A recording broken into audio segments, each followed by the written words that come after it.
Hi all, welcome to Eduvalley. ഇന്ന് നമ്മൾ നോക്കുന്നത് ട്രേഡ്സ്മാൻ ഇലക്ട്രോണിക്സ് ഫോക്കസിനകത്തെ 8051 മൈക്രോ കൺട്രോളറിനെ കുറിച്ചുള്ള കുറച്ച് ക്വസ്റ്റ്യൻസ് ആണ്. ഒരു 8 ചോദ്യങ്ങളാണ് നമ്മൾ ഉൾപ്പെടുത്തിയിട്ടുള്ളത്. അതിൻ്റെ കൂട്ടത്തിൽ നമ്മൾ കണക്റ്റിംഗ് ഫാക്റ്റ് ആയിട്ട് കുറച്ച് കൂടെ ചോദ്യങ്ങൾ നമ്മൾ പഠിക്കുന്നുണ്ടാവും. ഓക്കെ, അപ്പോൾ ആദ്യത്തെ ചോദ്യം എന്ന് പറയുന്നത് which pin provide reset option in 8051 micro controller. അതായത് 8051 മൈക്രോ കൺട്രോളറിനകത്ത് റീസെറ്റ് പിൻ ഏതെന്നാണ് ചോദിച്ചേക്കണേ. ഇത്തരത്തിൽ കുറച്ച് പിന്നുകൾ നമ്മൾ അറിഞ്ഞിരിക്കേണ്ടതായിട്ടുണ്ട്. അപ്പോൾ ഇവിടെ നോക്കുക, റീസെറ്റ് പിൻ എന്ന് പറയുന്നത് പിൻ 9 ആണ്. ഓക്കെ, റീസെറ്റ് പിൻ 8051 മൈക്രോ കൺട്രോളറിനകത്ത് റീസെറ്റ് പിൻ എന്ന് പറയുന്നത് പിൻ 9 ആണ്, 9ാമത്തെ പിന്നാണ്. ഇനി ഇവിടെ കൊടുത്തിട്ടുള്ളതിൽ നോക്കുക, പിൻ 20 എന്ന് പറയുന്നത് നമ്മളുടെ ഗ്രൗണ്ട് പിന്നാണ്. ഓക്കെ, പിൻ 20 20ാമത്തെ പിൻ എന്ന് പറയുന്നത് ഗ്രൗണ്ട് പിന്നാണ്. 40ാമത്തെ പിൻ എന്ന് പറയുന്നത് VCC അഥവാ സപ്ലൈ. ഓക്കെ, 40ാമത്തെ പിന്നിൽ നമ്മൾ VCC ആണ് കൊടുക്കണേ. ഇനി ക്രിസ്റ്റൽ ഓസിലേറ്റർ അല്ലെങ്കിൽ ഓസിലേറ്ററിന് വേണ്ടിയിട്ടുള്ള പിൻസ് ആണ് 18ഉം 19ഉം. XTAL2 XTAL1 ആണ് 18ഉം 19ഉം. അപ്പോൾ 18 എന്ന് പറയുന്നത് XTAL2 ആണ്. Okay, clear. അപ്പോൾ അത് കൃത്യമായിട്ട് മനസ്സിലാക്കി വെക്കുക. റീസെറ്റ് പിൻ എന്ന് പറയുന്നത് പിൻ 9 ആണ്, VCC 40 ആണ്, ഗ്രൗണ്ട് 20 ആണ്, പിൻ 18 എന്താണ്, ഓസിലേറ്ററിൻ്റെ വേണ്ടിയിട്ടുള്ളതാണ്. ഓക്കെ, XTAL2 ആണ് പിൻ നമ്പർ 18 എന്ന് പറയുന്നത്. അടുത്ത ചോദ്യം നോക്കാം. How many interrupt are there in 8051 MC? 8051 MCക്കകത്ത് എത്ര ഇൻറ്ററപ്റ്റ് ഉണ്ടെന്നാണ് ചോദിച്ചേക്കണേ. 5 ഇൻറ്ററപ്റ്റ്സ് ആണ് ഉള്ളത്. ഓക്കെ, 5 ഇൻറ്ററപ്റ്റ് ആണ് ഉള്ളത്. അടുത്ത ചോദ്യം നോക്കാം. അടുത്ത ചോദ്യം, timer 0 is A dash bit register. Timer 0 എന്ന് പറയുന്നത് എത്ര ബിറ്റ് രജിസ്റ്റർ ആണെന്നാണ് ചോദിച്ചേക്കണേ. അപ്പോൾ ഇവിടെ അറിഞ്ഞിരിക്കേണ്ട ഒരു കാര്യം, 8051 മൈക്രോ കൺട്രോളറിനെ സംബന്ധിച്ചിടത്തോളം അതിൻ്റെ അകത്തെ ഒട്ടുമിക്ക രജിസ്റ്റേഴ്സും എത്ര ബിറ്റാണ്? 8 ബിറ്റാണ്. ഓൾമോസ്റ്റ് എല്ലാ രജിസ്റ്റേഴ്സും 8 ബിറ്റാണ്. 8 ബിറ്റ് അല്ലാത്ത കുറച്ച് രജിസ്റ്റേഴ്സ് ഉണ്ട്. അത് ഏതൊക്കെയാണെന്ന് ചോദിച്ചു കഴിഞ്ഞാൽ, ഒന്നാമത്തേത് പ്രോഗ്രാം കൗണ്ടർ PC എന്ന് എഴുതാം. രണ്ടാമത്തേത് ഡാറ്റ പോയിന്റർ DPTR എന്ന് നമുക്ക് എഴുതാം. മൂന്നാമത്തേത് വരുന്നത് ടൈമറാണ്. ഓക്കെ, മൂന്നാമത്തേത് വരുന്നത് ടൈമറാണ്. ടൈമർ തന്നെ രണ്ടെണ്ണം ഉണ്ട്, T0യും അതുപോലെ T1ഉം. ഓക്കെ, അപ്പോൾ ടൈമർ സർക്യൂട്ടിൻ്റെ അതുപോലെ ഡാറ്റ പോയിന്റർ അതുപോലെ പ്രോഗ്രാം കൗണ്ടർ എന്നൊക്കെ പറയുന്നതിൻ്റെ എത്ര ബിറ്റ് ആണെന്ന് ചോദിച്ചു കഴിഞ്ഞാൽ അത് 16 ബിറ്റാണ്. ഓക്കെ, അപ്പോൾ ഓൾമോസ്റ്റ് എല്ലാ രജിസ്റ്റേഴ്സും 8051 മൈക്രോ കൺട്രോളറിനകത്തെ ഓൾമോസ്റ്റ് എല്ലാ രജിസ്റ്റേഴ്സും 8 ബിറ്റാണ്. ആ എക്സംഷൻ കേസുകൾ പഠിച്ചു വെക്കുക. ഏതൊക്കെയാണ്? പ്രോഗ്രാം കൗണ്ടർ, അതുപോലെ ഡാറ്റ പോയിന്റർ, അതുപോലെ ടൈമർ. ടൈമറിൽ തന്നെ T0 ഉണ്ട്, ടൈമർ 0യും ഉണ്ട്, ടൈമർ 1ഉം ഉണ്ട്. T0 ആൻഡ് T1 എത്രയാണ് വരിക? 16 bit. PC, data pointer, timer കാര്യങ്ങൾക്കൊക്കെ എത്രയാണ്? 16 ബിറ്റാണ് ഉള്ളത്. ഓക്കെ, അടുത്ത ചോദ്യം നോക്കുക. Program counter stores. Program counter എന്താണ് സ്റ്റോർ ചെയ്യുന്നത് എന്നാണ് ചോദിച്ചേക്കണേ. പ്രോഗ്രാം കൗണ്ടർ പേരിൽ നിന്ന് തന്നെ നമുക്ക് കണക്ട് ചെയ്യാനായിട്ട് പറ്റും. അഡ്രസ് ഓഫ് നെക്സ്റ്റ് ഇൻസ്ട്രക്ഷൻ, അതായത് തൊട്ടടുത്തായിട്ട് എക്സിക്യൂട്ട് ചെയ്യാൻ പോകുന്ന, നെക്സ്റ്റ് സ്റ്റെപ്പിൽ എക്സിക്യൂട്ട് ചെയ്യാൻ പോകുന്ന ഇൻസ്ട്രക്ഷൻ്റെ അഡ്രസ്സിനെയാണ് പ്രോഗ്രാം കൗണ്ടർ സേവ് ചെയ്ത് വെക്കുന്നുണ്ടാവുക അല്ലെങ്കിൽ സ്റ്റോർ ചെയ്ത് വെക്കുന്നുണ്ടാവുക. അപ്പോൾ പ്രോഗ്രാം കൗണ്ടറിന് 16 ബിറ്റ് ആണെന്ന് പറഞ്ഞു. ഇനി പ്രോഗ്രാം കൗണ്ടർ എന്താ ചെയ്യണേ? It store the address of next instruction to be executed. Execute ചെയ്യാൻ പോകുന്ന അടുത്ത ഇൻസ്ട്രക്ഷൻ ഏതാണോ അതിൻ്റെ അഡ്രസ് ആണ് സ്റ്റോർ ചെയ്യണത്.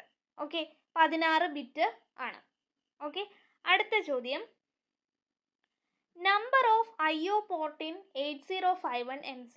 8051 മൈക്രോ കൺട്രോളറിനകത്ത് എത്ര IO പോർട്ട് ഉണ്ടെന്നാണ് ചോദിച്ചേക്കണേ. എത്ര എണ്ണം ഉണ്ട്? 4 എണ്ണം ഉണ്ട്. ഏതൊക്കെയാണ്? പോർട്ട് 0, പോർട്ട് 1, പോർട്ട് 2, അതുപോലെ പോർട്ട് 3. യൂണിവേഴ്സൽ പോർട്ട് എന്ന് നമ്മളിങ്ങനെ സാധാരണ രീതിയിൽ പറയുന്നത് പോർട്ട് 3-നെയാണ്. പോർട്ട് 3-ക്ക് കുറച്ച് ആൾട്ടർനേറ്റീവ് ഫങ്ഷൻസ് ഉണ്ട്. ഓൾറെഡി മൈക്രോ കൺട്രോളറിൻ്റെ ഒരു ക്ലാസ്സിനകത്ത് നമ്മളത് ഡിസ്കസ് ചെയ്തിട്ടുള്ളതാണ്, പിൻ ഡീറ്റെയിൽസും കാര്യങ്ങളൊക്കെ പറഞ്ഞ സമയത്ത്. അപ്പോൾ നിങ്ങൾക്ക് ആ ഒരു പിൻ ഡീറ്റെയിൽസ് കൃത്യമായിട്ട് മനസ്സിലാക്കണം എന്നുണ്ടെങ്കിൽ മൈക്രോ കൺട്രോളറിൻ്റെ ആ ഒരു വീഡിയോ പോയിട്ട് കണ്ടാൽ മതി. ഞാനിവിടെ ഐ കാർട്ടിൽ ആഡ് ചെയ്തേക്കാം. ഓക്കെ, അപ്പോൾ എത്ര പോർട്സ് ഉണ്ട് എന്ന് ചോദിച്ചു കഴിഞ്ഞാൽ 4 പോർട്സ് ഉണ്ട്. അതായത് നമ്മളുടെ മൈക്രോ കൺട്രോളറിനെ ഔട്ട്സൈഡ് വേൾഡുമായിട്ട് കണക്ട് ചെയ്യുന്ന കാര്യത്തിനെയാണ് നമ്മൾ പോർട്ട് എന്ന് പറയുന്നത്. 8051 മൈക്രോ കൺട്രോളറിനെ സംബന്ധിച്ചിടത്തോളം അതിനകത്ത് 4 പോർട്ടാണുള്ളത്. P0, P1, P2 അതുപോലെ P3. ഓക്കെ, അത് ക്ലിയർ ആയിട്ട് ഓർത്ത് വെക്കുക കേട്ടോ. പിൻ ഡീറ്റെയിൽസ് പറഞ്ഞ ക്ലാസ്സിനകത്ത് ഡീറ്റെയിൽ ആയിട്ട് ഓരോ കാര്യത്തിനെയും കുറിച്ച് എക്സ്പ്ലെയിൻ ചെയ്തിട്ടുള്ളതുകൊണ്ടാണ് ഇവിടെ ഞാൻ അധികം മെൻഷൻ ചെയ്യാത്തത്. അത് ആ ഒരു വീഡിയോ ഞാനിവിടെ ആഡ് ചെയ്തിട്ടേക്കാം. അത് ആവശ്യമുള്ളവർ അത് പോയി കാണാം കേട്ടോ. അടുത്ത ചോദ്യം, which addressing mode is used for pushing or popping any element from the stack? Okay, അപ്പോൾ സ്റ്റാക്കിനകത്ത് നമ്മൾ പുഷ് അല്ലെങ്കിൽ പോപ്പ് ഓപ്പറേഷൻ നടത്തുകയാണെന്നുണ്ടെങ്കിൽ അവിടെ നമ്മൾ ഉപയോഗിക്കുന്ന അഡ്രസ്സിംഗ് മോഡ് ഏതാണെന്നാണ് ചോദിച്ചേക്കണേ. അപ്പോൾ ആദ്യം നമ്മൾ അറിയേണ്ടത് 8051 മൈക്രോ കൺട്രോളറിനകത്ത് എത്ര അഡ്രസ്സിംഗ് മോഡ്സ് ഉണ്ടെന്ന് അറിയണം. ഓക്കെ, ഉള്ള അഡ്രസ്സിംഗ് മോഡ്സ് എന്ന് പറയുന്നത് 6 തരത്തിൽ നമുക്ക് അഡ്രസ്സിംഗ് മോഡ്സ് ഉണ്ട്. 8051 MC-ക്കകത്ത് 6 ടൈപ്പ് അഡ്രസ്സിംഗ് മോഡ്സ് ഉണ്ട്. അതിനകത്ത് ഒന്നാമത്തേതാണ് immediate addressing.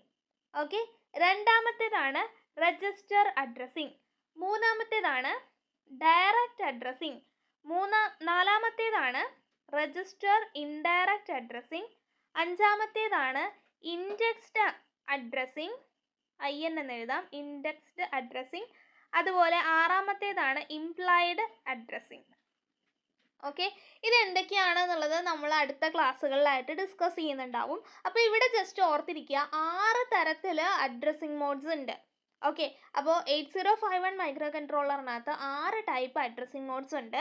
Immediate addressing, register addressing, direct addressing, register indirect addressing, indexed addressing, അതുപോലെ ഇംപ്ലൈഡ് അഡ്രസ്സിംഗ്. ഇനി ഇവിടെ ചോദിച്ചിട്ടുള്ളത്, നമ്മൾ സ്റ്റാക്കിനകത്തേക്ക് ഓപ്പറേഷൻ ചെയ്യുവാണ്, പുഷ് അല്ലെങ്കിൽ പോപ്പ് ഓപ്പറേഷൻ ചെയ്യണ സമയത്ത് ഏത് ടൈപ്പ് അഡ്രസ്സിംഗ് മോഡാണ് യൂസ് ചെയ്യണേന്നാണ് ചോദിച്ചേക്കണേ. ഓക്കെ, അപ്പോൾ പുഷ് ആൻഡ് പോപ്പ് എന്നുള്ള ഓപ്പറേഷൻസ് ഓർത്തിരിക്കുക സ്റ്റാക്കിനെ സംബന്ധിച്ച്. സ്റ്റാക്കിൻ്റെ ഒരു ഷോർട്സ് നമ്മൾ ഇനി അടുത്ത ക്ലാസ്സിൽ ചെയ്യുന്നുണ്ട്, സ്റ്റാക്കിൻ്റെ മാത്രമായിട്ട്. അപ്പോൾ ഇവിടെ നോക്കുക, സ്റ്റാക്കിൽ നമ്മളൊരു എലമെൻറ്റിനെ ഓപ്പറേറ്റ് ചെയ്യുന്ന സമയത്ത് അല്ലെങ്കിൽ പുഷ് അല്ലെങ്കിൽ പോപ്പ് ഓപ്പറേഷൻ നടക്കുന്ന സമയത്ത് നമ്മൾ ഉപയോഗിക്കുന്ന അഡ്രസ്സിംഗ് മോഡ് എന്ന് പറയുന്നത് ഡയറക്റ്റ് അഡ്രസ്സിംഗ് ആണ്. മറ്റൊന്നും അങ്ങനെ ഉപയോഗിക്കാറില്ല. ഡയറക്റ്റ് അഡ്രസ്സിംഗ് മാത്രമാണ് സ്റ്റാക്കിൽ നമ്മൾ ഉപയോഗിക്കാറുള്ളത്. കൃത്യമായിട്ട് 1 മാർക്കിനുള്ള ക്വസ്റ്റ്യൻസ് ആയിട്ട് പല എക്സാമിലും റിപ്പീറ്റ് ചെയ്ത് കണ്ടിട്ടുണ്ട്. അപ്പോൾ ഒരു സ്റ്റാക്കിനകത്ത് എന്തെങ്കിലും ഓപ്പറേഷൻസ് നമ്മൾ നടത്തണം എന്നുണ്ടെങ്കിൽ നമ്മൾ ഏത് അഡ്രസ് മോഡാണ് ഉപയോഗിക്കുന്നത്? ഡയറക്റ്റ് അഡ്രസ്സിംഗ് മോഡാണ് ഉപയോഗിക്കുന്നത്. Okay, clear. സ്റ്റാക്കിനെ കുറിച്ച് നെക്സ്റ്റ് ഒരു ക്ലാസ്സിൽ ഡീറ്റെയിൽ ആയിട്ട് പറയുന്നുണ്ട്. ഇനി അടുത്തത് നോക്കാം, which operator is the most important while assigning any instruction as register indirect instruction? Okay, register indirect ഇൻസ്ട്രക്ഷനകത്ത് ഉപയോഗിക്കുന്ന ഓപ്പറേറ്റർ ഏതെന്നാണ് ചോദിച്ചേക്കണേ. അപ്പോൾ വരുന്ന ക്ലാസ്സിൽ അത് ഉണ്ടെന്ന് പറഞ്ഞുകൊണ്ട് ഞാൻ ഇവിടെ അത്ര ഡീറ്റെയിൽ ആയിട്ട് കൊടുക്കുന്നില്ല, ഞാനത് ടാഗ് ചെയ്തിട്ടേക്കാം.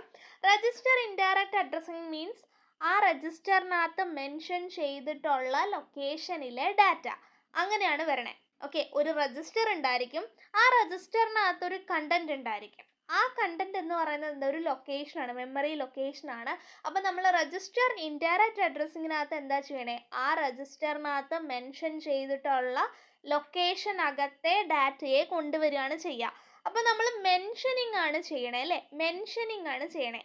സാധാരണ രീതിയിൽ നമ്മൾ സോഷ്യൽ മീഡിയാസിലാണെങ്കിൽ ഇപ്പോൾ ഫേസ്ബുക്കിലും ഇൻസ്റ്റഗ്രാമിലൊക്കെ ആണെന്നുണ്ടെങ്കിൽ ഒരാളെ മെൻഷൻ ചെയ്യണമെന്നുണ്ടെങ്കിൽ നമ്മൾ ഏതാണ് ഉപയോഗിക്കുക, ഏത് ഓപ്പറേറ്ററാണ് ഉപയോഗിക്കുക? മെൻഷൻ ചെയ്യണമെന്നുണ്ടെങ്കിൽ @ ആണ് അല്ലേ. അപ്പം ഇവിടെയും അതുപോലെ തന്നെ രജിസ്റ്റർ ഇൻഡയറക്റ്റ് ഇൻസ്ട്രക്ഷനകത്ത് നമ്മൾ ഉപയോഗിക്കുന്ന ഓപ്പറേറ്റർ എന്ന് പറയുന്നത് @ ആണ്. ഓക്കെ, രജിസ്റ്റർ ഇൻഡയറക്റ്റ് ഇൻസ്ട്രക്ഷനകത്ത് നമ്മൾ ഉപയോഗിക്കുന്നത് @ എന്ന് പറയുന്ന ഓപ്പറേറ്ററാണ്. അത് കൃത്യമായിട്ട് ഓർത്തിരിക്കുക. പിന്നെ നമുക്കുള്ളത് അടുത്തൊരു ചോദ്യത്തിനകത്ത് അത് പറയുന്നുണ്ട്, which operator is the most important while assigning any instruction as immediate instruction? ചോദ്യത്തിൻ്റെ പകുതിയൊക്കെ ഒരേപോലെ തന്നെയാണ്, ഒരു കാര്യം മാത്രമേ മാറിയിട്ടുള്ളൂ. അപ്പോൾ ഇവിടെ ചോദിച്ചിട്ടുള്ളത് ഇമ്മീഡിയറ്റ് അഡ്രസ്സിംഗ് മോഡിലാണ് നമ്മൾ കൊടുക്കണേന്നുണ്ടെങ്കിൽ, ഇമ്മീഡിയറ്റ് ആയിട്ട് എന്തെങ്കിലും പാസ് ചെയ്യണമെന്നുണ്ടെങ്കിൽ നമ്മൾ ഏത് ഓപ്പറേറ്ററാണ് ഉപയോഗിക്കണേന്നാണ്. ഓക്കെ, അപ്പോൾ ഇമ്മീഡിയറ്റ് അഡ്രസ്സിങ്ങിനകത്ത് നമ്മൾ ഉപയോഗിക്കുന്നത് ഏതാണ്? ഹാഷ് ആണ് ഉപയോഗിക്കുന്നത്. ഓക്കെ, ഹാഷ് ആണ് ഇമ്മീഡിയറ്റ് അഡ്രസ്സിങ്ങിനകത്ത് ഉപയോഗിക്കുന്നത്. For example, move A comma hash 05H. Okay, ഇങ്ങനെ ഒരു ഇൻസ്ട്രക്ഷൻ ആണ് കിട്ടിയിരിക്കണേന്ന് വിചാരിക്കുക. മൂവ് എ ഹാഷ് 05H എന്നുള്ള ഒരു ഇൻസ്ട്രക്ഷൻ ആണ് കിട്ടിയിരിക്കുന്നത് എന്നുണ്ടെങ്കിൽ ഇവിടെ സംഭവിക്കുന്നത് എന്നാന്ന് വെച്ച് കഴിഞ്ഞാൽ 05 എന്ന് പറയുന്ന ആ ഒരു വാല്യൂവിനെ ഇമ്മീഡിയറ്റ് ആയിട്ട് എയിലേക്ക്, ദാറ്റ് മീൻസ് അക്യുമുലേറ്ററിലേക്ക് കൊണ്ടുവരും. അങ്ങനെ മൂവ് ചെയ്യിക്കാൻ വേണ്ടി അല്ലെങ്കിൽ കോപ്പി ചെയ്യുന്നതിനുള്ള ഒരു ന്യൂമോണിക് ആണ് മൂവ് എന്ന് പറയുന്നത്. ഓക്കെ, ഇനി മൂവ് എ ഹാഷ് 05H എന്നുള്ള ഒരു ഇൻസ്ട്രക്ഷനെ നമ്മൾ എങ്ങനെയാണ് വായിക്കണേ? 05 എന്ന് പറയുന്ന വാല്യൂവിനെ അക്യുമുലേറ്റർ അല്ലെങ്കിൽ എയിലേക്ക് കൊണ്ടുവന്നു. സോ കണ്ടന്റ് ഓഫ് എ എന്നുള്ളത് ആഫ്റ്റർ ദിസ് എക്സിക്യൂഷൻ, ഈ ഒരു ഇൻസ്ട്രക്ഷൻ്റെ എക്സിക്യൂഷന് ശേഷം കണ്ടന്റ് ഓഫ് എ എന്ന് പറയുന്നത്, എക്കകത്തെ കണ്ടന്റ് എന്തായിരിക്കും? 05H എന്നുള്ള വാല്യൂ ആയിരിക്കും. അപ്പോൾ ഇമ്മീഡിയറ്റ് ആയിട്ട് ഒരു നമ്പറിനെ പാസ് ചെയ്യണമെന്നുണ്ടെങ്കിൽ നമ്മൾ ഉപയോഗിക്കുന്നത് ഏതാ? ഇമ്മീഡിയറ്റ് അഡ്രസ്സിംഗ് ആണ്. അവിടെ ഉപയോഗിക്കുന്ന ഓപ്പറേറ്റർ ഏതാണ്? ഹാഷ് ആണ് ഉപയോഗിക്കണേ. ഓക്കെ, അപ്പോൾ ഇത് ചെറിയൊരു വളരെ ഷോർട്ടായിട്ടൊരു ക്ലാസ് ആണ് നമ്മൾ ഉദ്ദേശിച്ചത്. ഓക്കെ, അപ്പോൾ എന്തെങ്കിലും ഡൗട്ട് ഉണ്ടെന്നുണ്ടെങ്കിൽ നിങ്ങൾ താഴെ കമൻറ്റ് ചെയ്ത് ചോദിക്കുക. ഇതിൻ്റെ റിലേറ്റഡ് ആയിട്ടുള്ള വീഡിയോസൊക്കെ ഞാൻ ഈ ഡിസ്ക്രിപ്ഷൻ ബോക്സിൽ തന്നെ ആഡ് ചെയ്യുന്നുണ്ടാവും. അപ്പോൾ നിങ്ങൾക്ക് അത് റിലേറ്റ് ചെയ്ത് നോക്കണമെന്നുണ്ടെങ്കിൽ അത് യൂസ് ചെയ്യാവുന്നതാണ്. പിന്നെ എന്തെങ്കിലും ടോപ്പിക്കോ അങ്ങനെയുള്ള കാര്യങ്ങളോ ഉണ്ടെന്നുണ്ടെങ്കിൽ നിങ്ങൾക്ക് എന്നെ കോൺടാക്റ്റ് ചെയ്യാവുന്നതാണ്. ഓക്കെ, അപ്പോൾ ഫൈൻ, താങ്ക് യു.